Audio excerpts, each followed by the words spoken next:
So it is now 2018, and 2017 was definitely a very stagey year for me. Let's just say I saw my fair share of shows, and I really wanted to just do like a little list of sorts and talking through my stagey highlights of the year. So like personal favourites and like experiences that kind of stood out to others.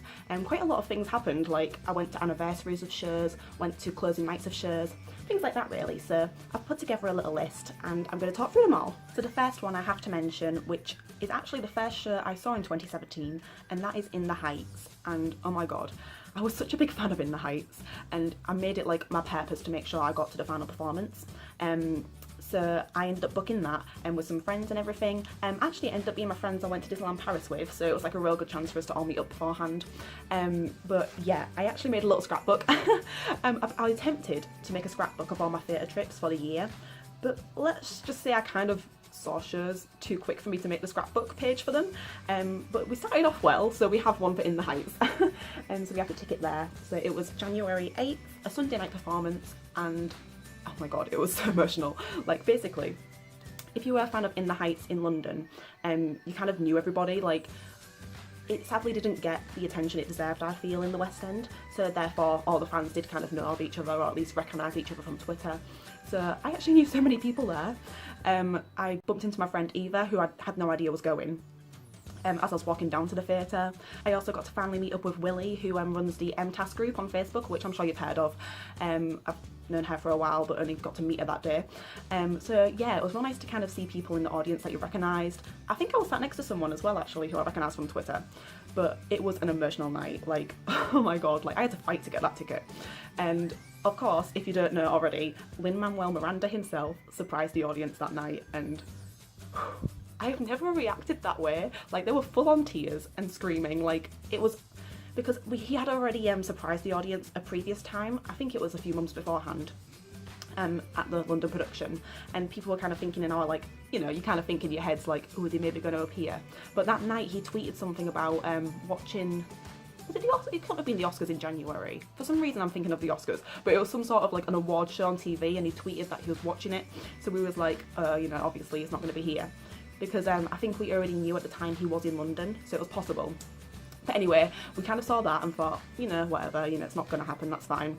And then at the end of the performance, he just appeared out of nowhere and everybody lost it. Like, I might include a clip actually of my reaction. The quality's not that good, but I was already filming Curtain Call, so that was quite lucky.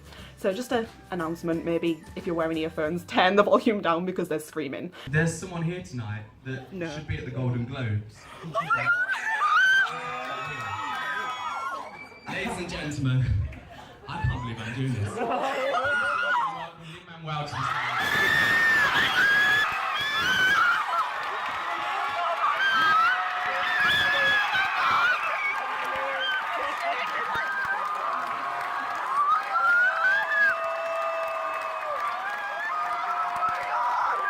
yeah, that was definitely like the best way to kick off 2017 in the form of staginess, and that is pretty hard to top. Like, that's going to be like one of my all-time favourite theatre experiences ever. I also just found my In the Heights programme. Like, oh my god, all the feels are real. Can we bring this back please, because it is honestly just the best show ever.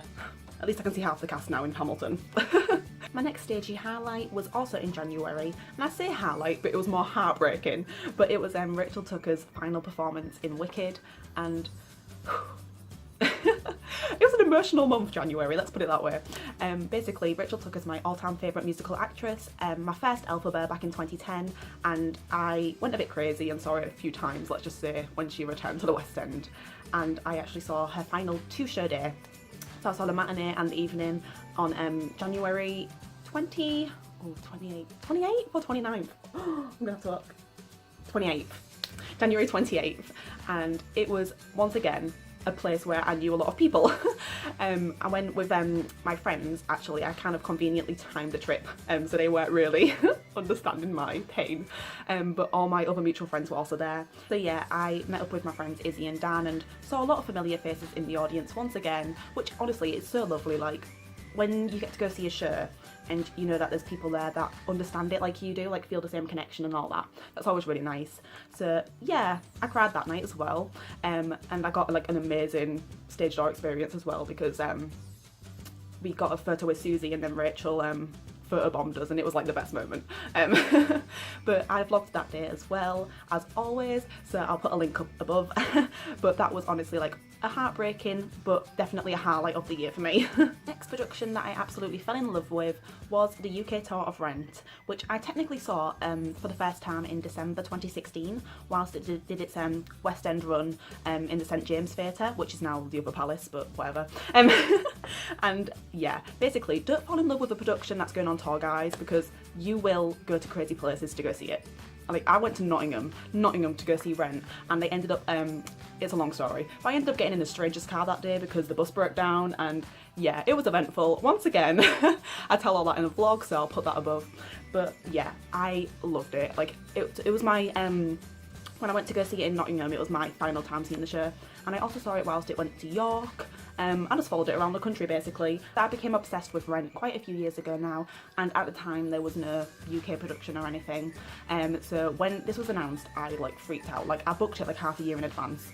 I was so excited, and the cast really blew me away, because the first time I actually saw it, they did go through a lot of problems with cast illness.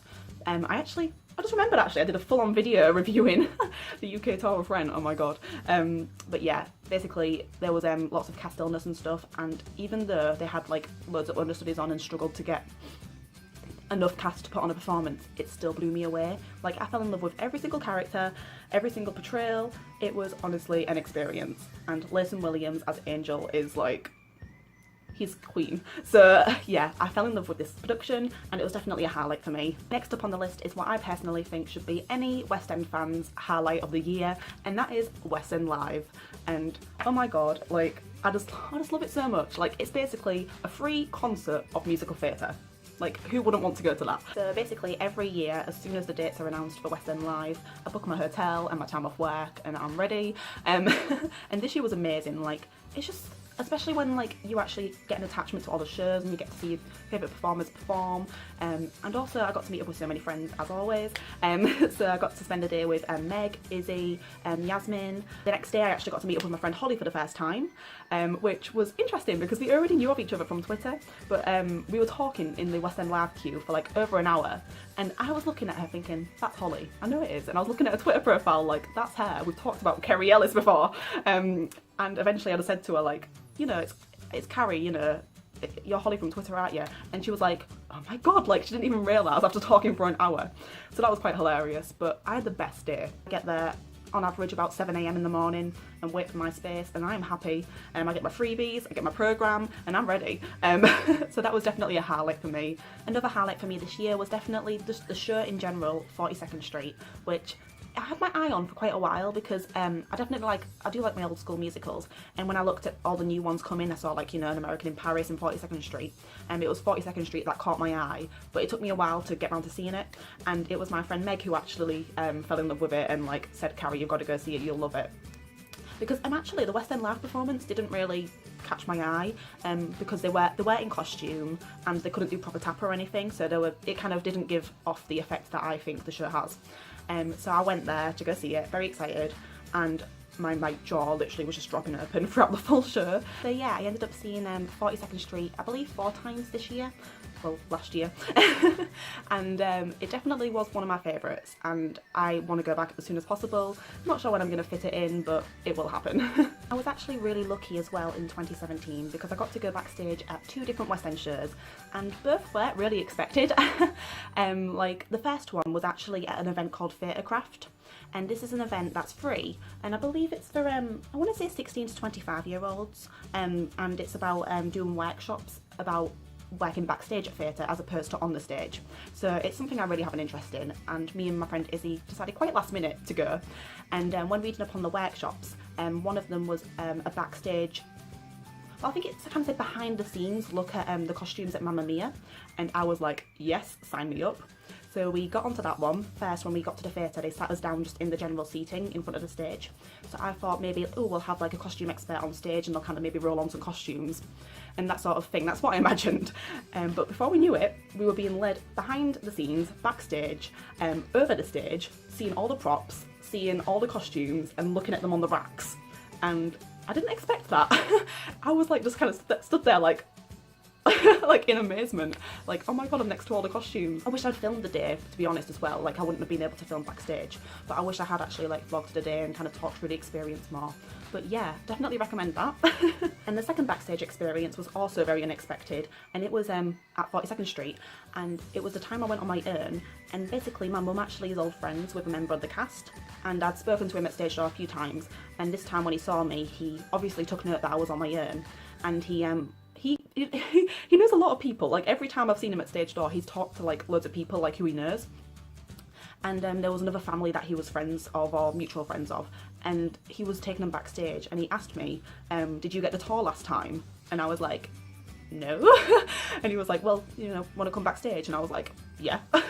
So before I knew it, I like got whisked backstage with this random family and I got to have a look at all the costumes and stuff again, and kind of look on stage and all the props. And once again, I was just probably stood there like an idiot because I wasn't expecting it, but it was amazing. Like, I really appreciated it. Like, bless him, he gave me a hug at the end. That was honestly like the best. Like, I feel really lucky to have had them experiences. So my final stagey highlight of 2017, which, well, it started off with a bang within the Heights, and it ended with a bang with Hamilton. Like, how could I not include Hamilton in this list? Like, I'm still processing it.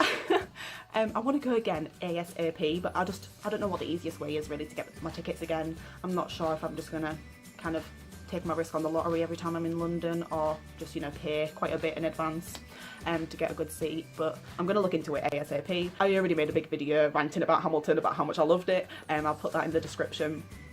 But it was honestly everything that I expected and more. Like, and the cast, like, oh my god, like, I've fallen in love with the cast. That ham for ham they've done, that's amazing. Like, oh my god, obsessed.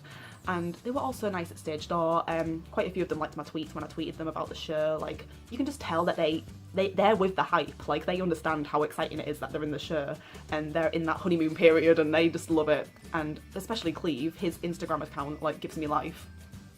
So yeah, Hamilton is definitely my main stagey highlight of 2017. Basically all the things that Lin-Manuel Miranda's wrote. It's only now that I've realised just how many things I want to list. Like, I think I've gone through all my main highlights, but definitely need to do some honourable mentions.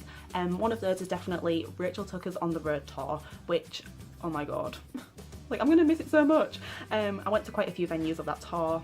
It was honestly so good. Her album was amazing. Her special guests, loved seeing like the different guests at different venues. And once again, I got to like see lots of recognisable people in the audience, which is lovely. So that was one of the honourable mentions. There was also the 11th anniversary of Wicked UK, which was amazing. Not as big of an event as the 10th anniversary, which was also like the best night ever. But yeah, I really enjoyed the balloon drop and experiencing that from the front row. Oh, and everybody's talking about Jamie, which I'm still talking about. It was honestly so good. Like, it was one that caught my eye, but I didn't realise how much I'd love it until I actually saw the show.